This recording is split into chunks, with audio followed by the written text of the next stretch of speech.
You wouldn't build a house without a foundation, so don't build your business without one.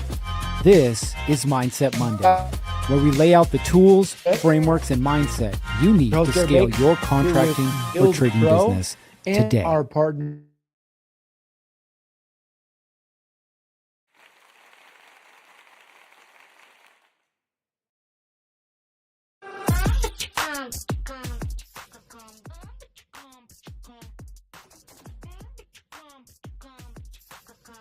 Oh, keep saying mute.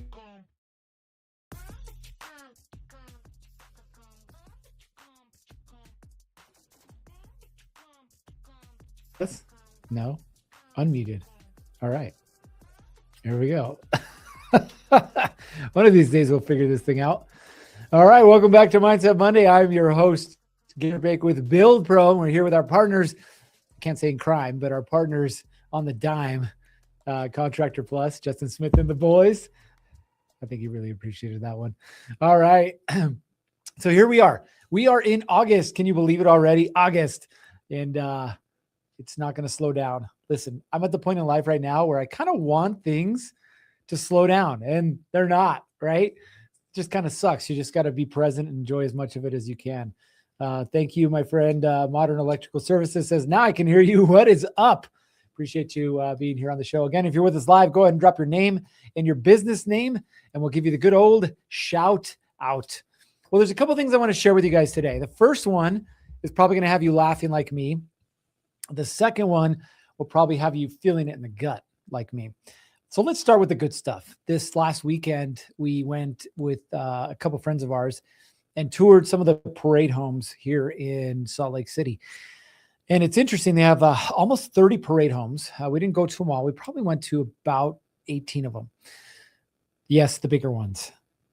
But I will tell you something that has been something difficult for me to understand, right? And it's this. There is always a market. There is always a market for who you are and what you do. It's just about finding them. Now, what do I mean by that? I met with a good friend of mine, Zach's his name. He owns a company called Vibe Homes. They're a custom home builder. I've known Zach for a few years now. And I remember when he started on his first custom home, right? He was stressed out. It's him and his wife. And eventually his brother came and joined him. And they're just struggling through like getting this first house done. And here he is a couple of years later. He has not one, but two houses in the parade of homes. And they are absolutely beautiful homes, right? And I was talking to his brother at the second home, kind of catching up and whatnot. And I was like, how are things going? He's like, they're busy, but they're good. We're going to have a little bit of a break. And then he says, but we've got 6 new homes coming up, right? And we kind of laughed at it because I remember a couple of years back, Zach's like, hey, 2 to 3 a year, and I'm a happy camper. And here he is about to do 6 and possibly more. But I'm going to tell you that the houses that they focus on are not houses that you and I would probably own. I mean, maybe you're different than I am. But for the average homeowner, they are not the builder for you, right? What do I mean by that? Well, one of their houses, they started as a spec home, and about a month in, somebody came in and quote unquote bought the spec home, but redid the plans and turned it into a 13,000 square foot home with a full basement, right? And it was an absolutely stunner of a home. In the master closet, right? I think we're all used to seeing big closets in nice houses. This one had floor to 20-foot ceiling cabinets, like all the way up, like the ladder that you would have in a library, they had in their master closet, right?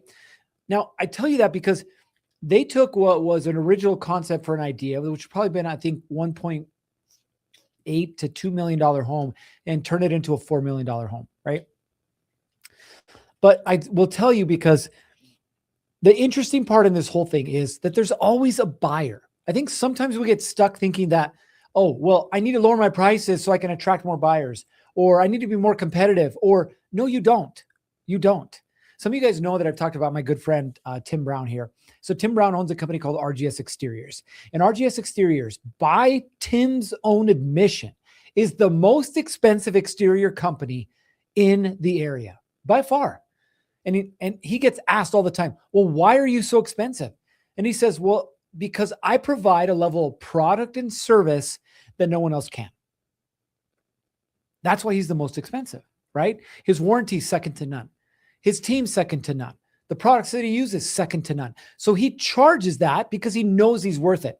And I can also tell you, he's the largest exterior company, residential, in the Valley, right? But what does that tell you, right? I've had a lot of really interesting conversation over the last couple of weeks. And what I've realized is people aren't always after the cheapest. They aren't after the fastest, right? There's a lot of people who value quality. There's a lot of people who are willing to pay more for something that can be more. I can also tell you in this exact parade of homes that I saw some houses that I will not reveal the builder, but I will tell you that I can't believe that these are multi-million-dollar homes.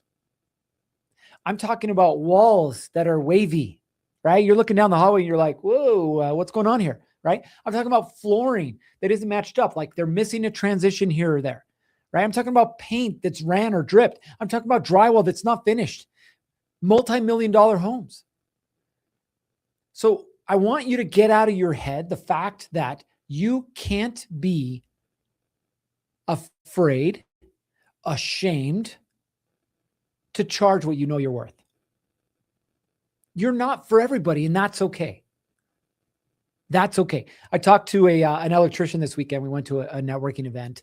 Have you guys seen those like 3D, like projected on the floor house plans so you can kind of walk through your house before you're there? So there's a new company. Well, I think it's called Walk Your Plans. And we went in and they had, some food and some music and, some networking and whatnot happening. And so we were there. We saw a girl that we'd recently, connected with. She's like, oh, my husband is an electrician. Him and his partner just started. I'm like, oh, that's great. So she brings him over and I'm being nice, hey, how's it going? And, asking him a little bit about his business and whatnot. And he's like, well, what do you do? I tell him what I do. And he's like, oh, well, maybe you can help me. And I said, maybe I can. I said, but honestly, I'm not your guy. And he was kind of like, what do you mean you're not my guy? I was like, we normally work with contractors that are doing over $1 million a year. It's not that we don't have things that can help you, because we do. But for what the service that we provide, right, what we do for you, it makes more sense if you're doing over $1 million a year, period, right? Some of you guys are like, well, how much do you charge? I'll tell you, right? Anywhere from $1,500 a month to $4,000 a month. But we get results, right? We took a kitchen and bath remodeler from 1.8 to $5 million in 18 months. Like, we get results, right? But we get results for people who are at the level and the mindset that are ready for those results. So I am perfectly comfortable walking into a room and saying, I'm not your guy. By the way, it works both ways. I have a buddy. He's a friend of mine now. He owns a big concrete company. They do about $35 million a year. Jeff's his name. And the first time I met Jeff, he's like, tell me what you do. And I told him, he's like, well, maybe you can help us out. I'm like, tell me a little bit about your business. And he's like, blah, blah, blah, blah, blah. Business 20 years, 35 million. I was like, Jeff, I'm going to stop you there. He's like, why? I said, I'm not your guy. He's like, why not? I was like, because our sweet spot is about 1 to 10 million. Like, that's our sweet spot. That's who I have the team crafted for, right? The program crafted for, the results, everything is 1 to 10 million. It's not that I couldn't help him out. It's not that I wouldn't take his money, right? But like, I'm not the person who's going to help him get the results that he's after, period. And that's okay. So first thing I wanted to get off my chest and really help you guys see is that you're not the person for everyone. And that's okay. That is okay. If you're an electrician and you're like, man, I really want to do more new homes, unless you're willing to play the margin game, which is volume, don't go work for production builders. They're going to nickel and dime you. They're going to get the cheapest rate possible. And if you're not cheaper, they're going to go with the guy that is, period. Right? Not your guys. But if you want to do new homes, maybe you go with the custom or the remodel, right? Find the people who are willing to pay the price for the thing that you can do better than everybody else, period. Fair? All right. Let's go to the next piece. This one is sometimes a little hard for people to say, and it's even hard for me to say. We are going to lose about $15,000 on a job. Yeah. And we found out last week, multiple meetings, walking the job with the super and the project manager, talking to the owner. We're going to lose about $15,000 job or $15,000 on this job. Now, how? You're like, wait a minute, Garrett, you always talk about clear contracts. Wait a minute, Garrett. You always talk about, making sure your bids are accurate. Wait a minute, Garrett. You always talk about change orders. You're right. I do. And sometimes I have to open my mouth and insert my foot. And that's what happened here. Friend of mine, he's a GC. It's a commercial project. We're doing the drywall and the drop ceiling on this project. He calls me and he's like, hey, can you help me? I didn't bid it in the open market. He's like, the guy that was going to do it backed out. I was like, sure. So he sends over the plans. We look over the plans. I send it to my drywall guy to make sure he's good with it. He's good with it. I'm like, cool. Yeah, we can do it for it. Well, we're getting to the point we're at now. We've already finished the drywall, the stairways, the hallways, the lobby, all the common areas, elevator shaft. And the superintendent is like, hey, the plans call for finishing the interior walls on this project. And I was like, well, it's a core and shell. Like, we don't do interior walls, right? The tenant's going to come in and do their electrical and their plumbing, and they're just going to rip down the drywall anyway. We don't do interior walls. And he's like, well, the plans say they do. And I was like, okay. So I went back, looked at the plans, and sure as hell, plan said finish the interior walls. And it sucked because I fought it, right? I fought it with the project manager. I fought it with the owner, but everybody was going off the plans. And shame on me for not looking detailed enough into the plans, right? So that's going to cost me another $15,000, like more than the profit. Like literally we're going to lose money on this project. Now, why do I tell you that? I tell you that because I want you to know that sometimes the experiences in business and in life, but really in business, are the ones you have to go through to make sure that you don't make bigger mistakes down the road. Why do I say that? Do I want to make a $15,000 mistake? No. Do you? Probably not, right? So the question that you have to ask yourself is, are you willing to pay for a $15,000 mistake, or $5,000 or $3,000 or $300 now, or a bigger one down the road? We just landed our first 7-figure project. We did a job walk this morning, right? Our first 7-figure project. And I can tell you that job walk was 100% different than the one I did for this other job. 100%. Literally recording all the conversations, documenting, recapping, making sure that we had measurements, making sure that I had everything that was included as well as excluded, like everything detailed out. Now, should it have been like that from the beginning? Yeah, it should have. And my fault for not doing that. But I can also tell you that I wasn't really serious about it until it bit me, right? And it cost me $15,000. But now I can tell you we're already resubmitting the initial change order because of changes that the project manager and the site supervisor wanted to make, where before I wouldn't have done it. Now, you may be afraid to do this, and I get it because I used to be as well. But I can tell you, you are not running a charity, you're running a business. And your job is not to be the nice guy. Your job is to be the fair guy. Good friend of mine, Adam King, we met last week and we were talking about this. And he was the one that brought it to my attention, which I love Adam. He's a great guy. He's been in business for a lot of years. He does commercial caulking and waterproofing. And so Adam's like, hey, you have to stop being the nice guy. People will take advantage of the nice guy. And it's so true. Like, it doesn't mean you can't be nice, but you're not running a charity. And working with the same builder on a previous job, we bent over backwards. Hey, can you help us with this? Hey, do you mind doing this? Hey, can you? And we did. Because in our minds, we're like, oh, this will help us for the next job, right? We'll get more work out of this. When truth be told, the only thing that changed was the amount of dollars in my pocket. That was it. Why am I telling you this? Because I want you to start paying attention to what's happening in your business. I want you to start paying attention where it is that you're being nice, but ultimately costing yourself money.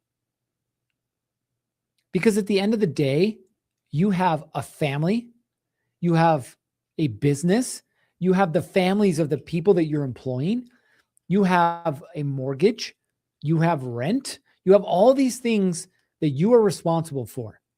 And if you're getting taken advantage of, or even worse, taking it and not doing something about it, then shame on you. Shame on you for not understanding why you started in the first place. I tell people, like, I don't want a supercar. Like, it's not my thing. I don't want a Lambo at the end of this thing. I want 100 acres. I want houses for all my kids. I want a stream that runs through my property so I can fish, or at least get better at fishing, right? I want all of these things that aren't going to happen. Number one, if I don't put forth a quality product. And number two, if I don't charge what I'm worth. If I'm not willing to have the tough conversation with the person that I contracted with, whether that be the homeowner, whether that be the owner of a project, whether that be the GC, if I'm not willing to have that conversation, and you have to be willing to have that conversation.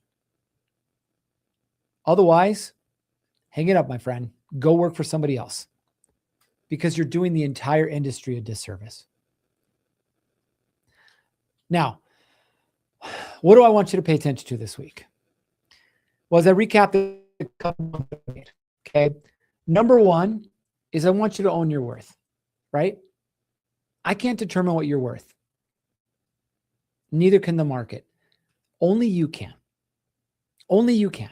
And by the way, you can be as niche specific as you want. I met a gentleman this last week who does custom staircases. And you're like, staircases? I'm like, yeah, staircases. There's a home in Park City up here, big ski resort. Okay. It is a 7-story staircase. 7 stories. Think about that for a minute. A staircase, right? Now, do you think there's any amount of money that owner isn't willing to pay for that staircase? No. Obviously, he does quality work and whatnot. But the thing is, I want you to understand is that you're not after everyone. You are after the people who are willing to pay what you're worth. So be willing to charge what you're worth and stick to your guns. Be willing to say, I'm sorry, Mrs. Jones, I'm not your guy. I value quality over price. And if you don't, that's okay. I'm not your guy. Okay. That's the first thing. The second thing is you're going to make mistakes. We all do. Okay. But life is about learning from your mistakes and moving on as quickly as possible. Stop getting taken advantage of, right? If I make that mistake the first time, I get it. I own it, right? If I make it again, shame on me. Shame on me because I already knew what was going to happen. I may have told myself, oh, well, I can just handshake this change order. They're going to pay it. They're good for it. They're a good guy. Until you take it in the shorts again. And your wife wondering why you're working another weekend. Well, because you got to get that side job done to make up for the stuff that you didn't get paid for, but you also have to pay your bills. Choice is yours. Choice is yours. All right. That's all I got for you guys. Again, take these little lessons I'm teaching you, I'm sharing with you, I'm going through, okay, and apply them to your business, because you do have a business that's worth it. You do have a family that's worth it. You do have a life that's worth it. But there's one thing left for you to do. And that, my friends, is to get after it. 3, 2, 1. Off you go.